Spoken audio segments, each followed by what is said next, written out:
Now is not a good time to start a business in Australia, and that is exactly why you should do it. So we all know the market conditions are tough right now.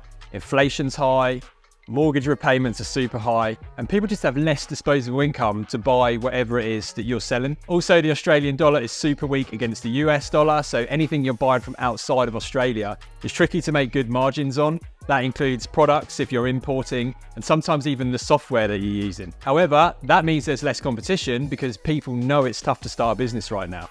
And I would argue it's going to take you at least a year or so to find your feet anyway and really start nailing things, by which time the conditions will have improved and you'll have been hardened and you'll have upskilled your experience. So if you can make your business kind of work right now, then when the market picks up, you'll really flourish. And if you lack the patience to grind for a year without much financial return, then you probably shouldn't really be starting a business anyway. Go and get a part-time job if you just need extra cash. So stop waiting for the perfect time to start working on your business idea.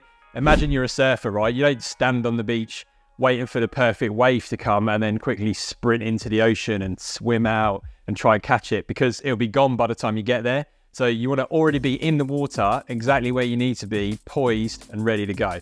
So my point is, we live in an economic system that has cycles, and the real treasure is there for the people who can predict what's coming next.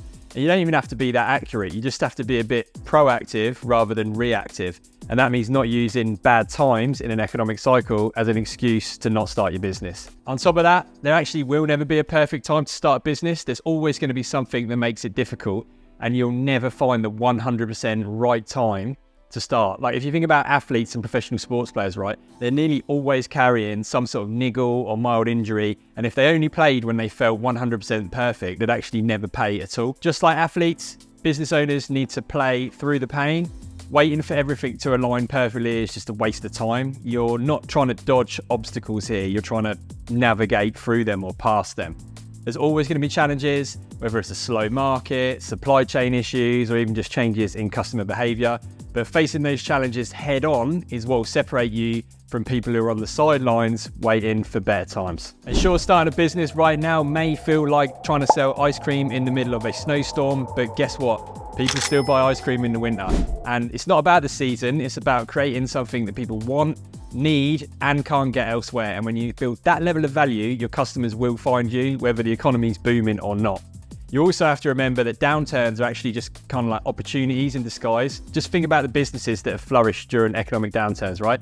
Companies like Uber, Airbnb, and WhatsApp were all started in the aftermath of the global financial crisis. They didn't wait for the storm to pass, they just built an umbrella and kept going. The tough conditions will push you to innovate, to think creatively, and to solve real problems. And like I said earlier, they'll harden you. So when the economy starts booming again, it'll feel like you're playing the game on easy mode. This channel keeps you updated on the big shifts in the economy that will help your business, so make sure you subscribe to see updates. I don't talk about every little tiny bit of news, just the key things that will actually move the needle and make a difference to your business. It's also worth remembering that starting a business doesn't mean you have to go all in from day one. If you're worried about the financial pressure, start small. And in fact, on this channel, I generally recommend doing that anyway, especially if it's your first business.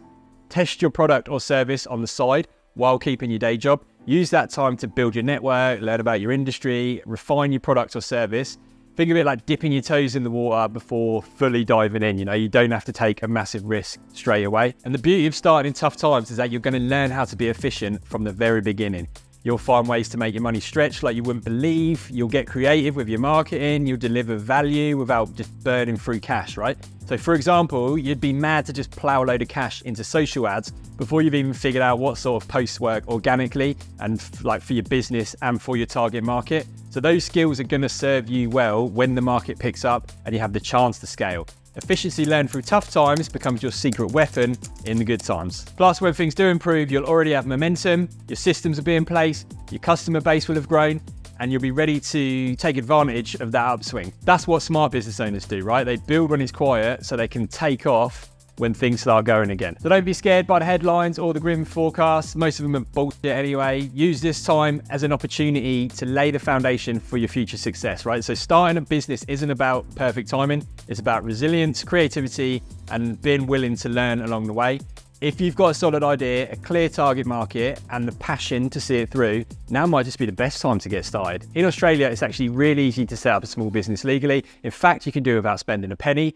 Watch this video next to see how to do that, along with a few other low-cost things I strongly recommend doing when you're starting out.